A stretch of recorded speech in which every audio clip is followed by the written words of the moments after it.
오늘은 하나님의 영으로 적은 그리스도의 편지라는 제목으로 고린도후서 3장 말씀을 함께 나누겠습니다. 고린도후서 중에서도 3장은 참 중요한 장입니다. 왜냐하면 성경에서 고린도후서 3장만큼 예수 그리스도가 우리에게 누구인지 명확하게 보여주는 장은 드물기 때문입니다. 그래서 오늘은 이 본문 말씀을 가지고 이 본문에 등장하는 이 사람들, 거짓 사도들과 그리고 고린도 교인들, 그리고 거짓 사도들의 주장에 대해서 반론을 제기하는 바울의 이야기, 이 세 가지를 통해서 과연 예수님은 누구시며 우리에게 어떤 일을 맡기셨는가에 대해서 한번 살펴보도록 하겠습니다. 바울은 약 2년여의 고린도 교회에서의 목양 생활을 마치고 떠나게 됩니다. 잠시 떠나게 되는데 떠나는 중에 고린도 교인들이 걱정이 되었습니다. 이 사람들이, 교인들이 신앙생활을 잘 하고 있는가 걱정이 되어서 디도를 보내가지고 교인들을 돌아보도록 부탁을 합니다. 그렇게 해서 교회를 돌아본 디도를 통해서 돌아온 소식은 바울에게 좋지 못한 소식이었습니다. 대부분의 사람들은 신앙생활을 잘 유지하고 있었지만 그 중에 어떤 소수의 사람들은 교회에 방문한 거짓 사도들이라고 불리는 사람들의 가르침에 이미 넘어가서 자신들의 신앙을 잃어버릴 위기에 처했기 때문입니다. 그래서 그들을 목양하기 위해서 바울이 편지를 쓰는데 그것이 바로 고린도 전후서입니다. 고린도시는 우리가 많이 들어서 알고 있듯이 굉장히 큰 도시입니다. 당시에 주변에 있는 다른 여타 도시들보다 더 큰 규모의 도시였고 잘 발달한 항구 도시였기 때문에 그곳에는 수많은 사람들과 다양한 세계관과 다양한 신들을 섬기는 사람들이 북적북적했습니다. 특별히 이 도시를 특징 짓는 단어가 있다면 인간의 쾌락일 것입니다. 당시 사람들 사이에는 고린도인이 되다라는 말이 있었는데 이 말은 곧 고린도인이 되었구나 라는 말을 하게 되면 그 사람은 곧 성적으로 부도덕하게 되었구나 라는 것을 의미할 정도였습니다. 그만큼 고린도시는 인간의 본능과 욕망에 의해서 움직이는 그런 도시였습니다. 그런 도시들의 특징은 기본적으로 있는 자가 없는 자를 지배하는 논리가 그 도시를 움직이게 됩니다. 그런데 고린도 교회가 바로 이 도시 안에 있었습니다.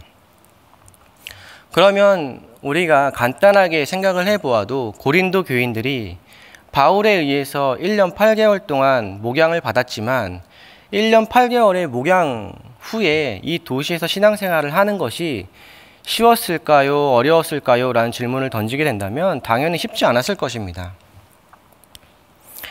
고린도 교회의 구성원들을 보면은 그 안에는 부자도 있었고 가난한 사람도 있었고 주인도 있었고 노예도 있었고요. 그리고 남자와 여자 그리고 노인과 어린아이들이 뒤섞여 있었습니다. 철저한 계급 사회를 철저하게 계급을 중심으로 움직이는 사회였기 때문에 이 교회 안에도 자기들도 모르는 사이에 그리고 소수의 부유한 사람들을 통해서 계급적으로 움직이려는 무의식적인 어떤 행동들이 있었고 그러한 행동들로 인하여 교회 안에는 갈등이 발생하게 됩니다. 그런데 마침 이런 갈등들이 발생했을 때 성경을 보면은 거짓 사도들, 바울의 다른 표현을 빌리자면 다른 예수, 다른 복음을 전하는 사람들이 교회에 들어오게 됩니다. 이 사람들은 유대파 그리스도인들입니다. 한마디로 유대인들이지만 예수 그리스도가 누구인지를 알고 자기들 나름의 구약과 예수 그리스도에 대한 어떤 해석을 가지고 있는 사람들이었습니다. 그런데 바울이 이 사람들을 다른 복음, 다른 예수를 전하는 사람들이라고 말한 이유는 무엇이냐면 이 사람들은 구약의 율법을 가지고 예수 그리스도를 해석했던 사람들이기 때문입니다. 뭐가 틀린지 잘 모르실 수 있겠지만 굉장히 중요한 지점인데요. 구약의 율법을 통해서 예수 그리스도를 해석한다는 것은 구약의 율법을 예수님께서 성취하신 분이시긴 하지만 율법을 뛰어넘은 분은 아니라는 얘기입니다. 즉, 이 사람들에게 예수 그리스도는 율법의 성취자이긴 하지만 구원을 주실 분은 아니라는 거죠. 구원은 다시 율법을 통해서만 얻을 수 있다라고 생각하는 사람들이었습니다. 이것은 바울이 그리스도를 생각하는 것과 정반대입니다. 바울은 예수 그리스도를 통해서 구약의 율법들을 해석해냈죠. 이 차이가 중요한 이유는 굉장히 미묘한 차이 같지만 이 차이는 큰 결과를 낳게 됩니다. 내가 어느 쪽을 중심으로 해석을 하느냐에 따라서 생명이 사람을 살리는 그 죽은 자도 살리는 그 생명의 능력이 어느 지점에 있느냐가 갈리는 중요한 지점이기 때문에 이 해석의 차이는 굉장히 중요합니다. 바울은 그리스도에게 중심을 두고 구약의 율법을 해석했지만 이들은 그렇지 않았습니다. 근데 이 이야기를 가지고 이들이 고린도 교회에 들어와서 그들에게 율법의 중요성을 이제 설파하는데 또 하나 특징적인 것이 있다면 그들은 갈라디아서에 등장하는 어떤 율법 교사들처럼 문자적이고 율법의 준수를 강요하지 않았습니다. 이들은 오히려 헬라의 그레코로만 시대에 가장 일반적으로 통용되던 어떤 상식들을 가지고 와서 이들을 설득하기 시작했습니다. 그래서 이미 어떤 사람들은, 어떤 교인들은 이 선동에 넘어간 상태였죠. 여기에 너무 안타까워하는 바울은 동일하게 당시 사람들이 잘 이해할 수 있는 어떤 배경과 상식들을 가지고 와서 이제 예수 그리스도가 메시아이고 구원자이시며 그분을 통해 새 언약이 이미 시작되었다라는 것을 설명하기 시작합니다. 그게 바로 이제 1절에서 3절까지의 내용입니다. 그 첫 번째 바울이 가져온 이 그레코 로만 시대에 사람들이 생각하고 있던 기본적인 개념 중에 하나는 글로 기록된 말은 마음에 기록된 말보다 열등하다라는 의미입니다. 즉 쉽게 말하면 글로 적혀 있는 말, 이 종이에 적혀 있는 말들은 우리의 마음에 적혀 있는 기록되어 있는 말보다 열등하다, 우월하지 못하다는 얘기입니다. 이 이야기의 기본적인 개념을 가지고 1절과 3절을 바울이 이야기하는데요. 1절을 제가 한번 읽어드리겠습니다. 우리가 다시 자천하기를 시작하겠느냐? 우리가 어찌 어떤 사람처럼 추천서를 너희에게 붙이거나 혹은 너희에게 받거나 할 필요가 있겠느냐? 1절을 보니까 고린도 교회에 들어와서 다른 복음을 전하는 그 거짓 사도들이 아마도 바울을 공격하기 시작했는데 그 중에 한 내용이 무엇이냐면 바로 바울은 추천서도 없는 사람이지 않느냐라는 이야기를 했던 것 같아요. 당시에는 인정받는 철학자, 유명한 철학자가 되기 위해서는 자기보다 더 뛰어난 철학자가 준 어떤 추천서 같은 것들이 있었는데 그것을 가지고 있으면은 내 실력을 먼저 어필할 수 있었고 입증할 수가 있었습니다. 그리고 고린도시가 아까 처음에 얘기했듯이 있는 자가 대우받는 도시입니다. 근데 바울은 우리가 전해지는 바에 의하면 외모도 그렇게 출중하지 못했고 언변이 좋지도 못했고 그리고 어떤 유명한 철학자가 써준 추천서도 가지고 있지 않았습니다. 그래서 그 거짓 사도들은 그 교회에 들어와서 잘 보아라. 바울은 지금 너희들에게 사람들이 인정할 만한 어떤 조건을 하나도 갖추고 있지 못하지 않느냐라는 논리를 펼치면서 그러면서 그의 예수 그리스도에 대한 해석은 믿을만하지 못해. 내가 얘기하는 이 율법이 더 중요하다는 이 해석이, 이 말씀이 이게 너희들에게는 더 복음이야. 이게 믿어야 할 것들이야 라고 이제 이야기를 하고 있는 거죠. 3절을 한번 보겠습니다. 너희는 우리로 말미암아 나타난 그리스도의 편지니 이는 먹으로 쓴 것이 아니요 오직 살아계신 하나님의 영으로 쓴 것이며 또 돌판에 쓴 것이 아니요 오직 육의 마음판에 쓴 것이라. 무엇으로 쓴 것이 아니라고 말합니까? 먹으로 쓴 것이 아니고 돌판에 쓴 것이 아니라고 이야기합니다. 먹과 돌판에 쓴 것은 무엇이죠? 아까 종이에 글로 기록한 것 같은 것들이죠. 그런데 바울은 지금 그 개념을 가지고 와서 자 보아라. 추천서나 그리고 율법은 돌판에 쓰여진 건 율법이죠. 추천서는 글로 쓰여진 것이고요. 그 사람들이 이야기하는 추천서 먹으로 쓴 것들이나 율법인 돌판에 쓰여진 것들은 무엇보다 못하다고 이야기합니까? 하나님의 영으로 쓴 것보다 못하며 하나님의 영으로 너희의 육의 마음판에 쓴 것보다 못하다는 이야기를 지금 그 기본적인 개념을 깔아놓고 이야기하는 겁니다. 그들이 중요하다고 얘기하는 논리는 이미 잘못된 것들이야. 너희가 알다시피 그것은 올바르지 않아. 내가 이야기하는 것보다 더 열등한 존재의, 열등한 개념의 의미들이야 라고 이제 반론을 제기하고 있는 거죠. 그러면서 바울은 이렇게 이야기하는 겁니다. 고린도 교회 교인들아, 나에게 추천서가 필요하겠느냐? 하나님의 영으로 너희 마음에 새겨진 너희가 그리스도의 편지고 나에게는 너희의 존재 자체가 추천서이다. 그것을 나도 알고 너희들도 알고 그리고 주변에 있는 무사람들도 알고 있지 않느냐라고 이야기를 하고 있는 겁니다.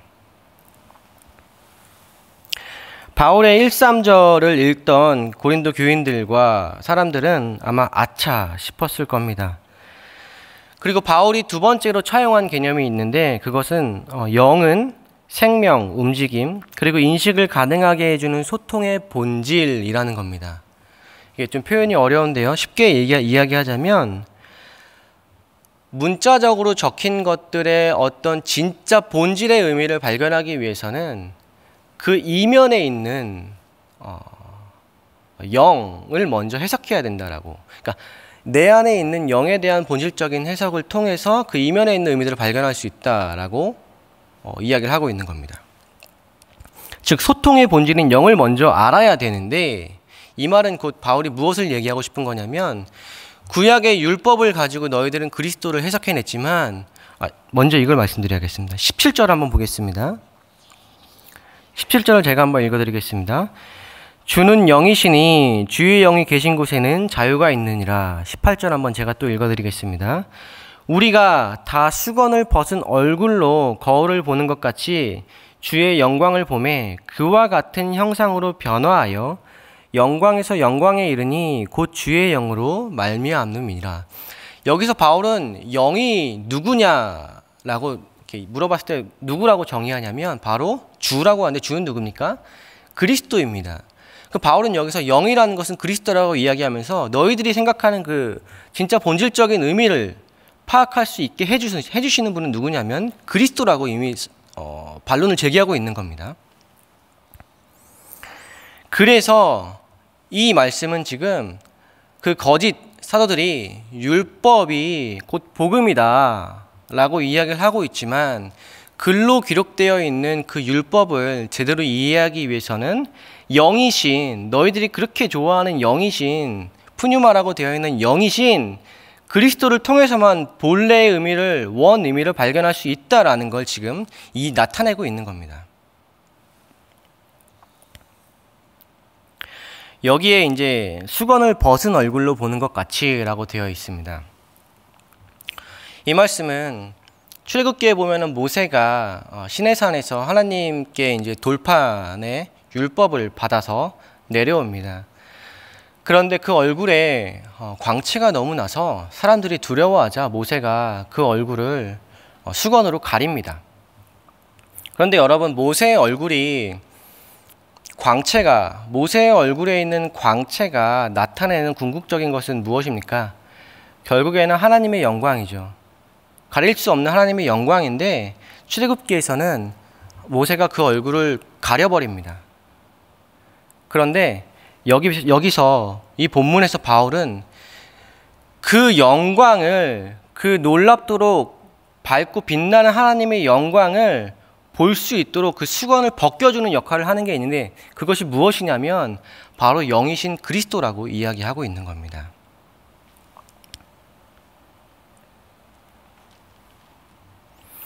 하나님께서는 이미 이 땅을 창조하시고 그 다음에 우리에게 새 언약을 주셨습니다.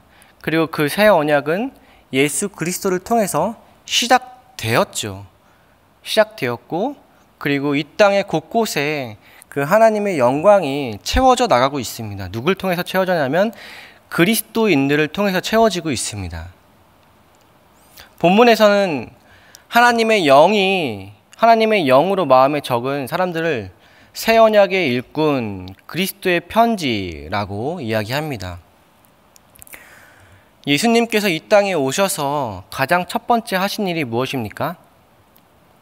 깨지고 그리고 끊어진 관계 속에서 죽어가는 사람들의 영혼 속에서 다시 그들을 살리는, 회복케 하는, 한마디로 화목케 하는, 화평케 하는 일을 하셨습니다. 여기서 화목이라는 단어는 서로 다툼이 없는 평안한 상태를 이야기할 수도 있겠지만, 여기서 바울이 이야기하는 화목이라는 것은 그런 다툼이 없는, 분쟁이 없는 어떤 상태라기보다는 하나님께서 이 땅을 창조하실 때, 이미 그 선한 의도로 창조하실 때 의도하셨던 그 하나님의 본래의 의도가 충만하게 누려지는 상태를 화목케 된 상태, 화평케 된 상태라고 이야기합니다.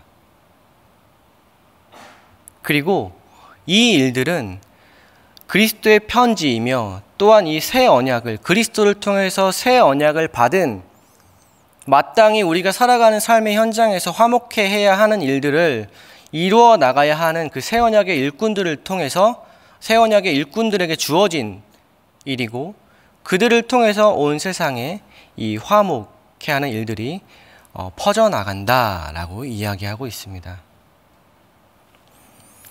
이 하나님의 본래 의도한 선한 상태를 유대인들은 샬롬이라고 불렀고, 그들은 그래서 만날 때마다 샬롬, 평안하냐고 서로에게 안부를 묻곤 했죠.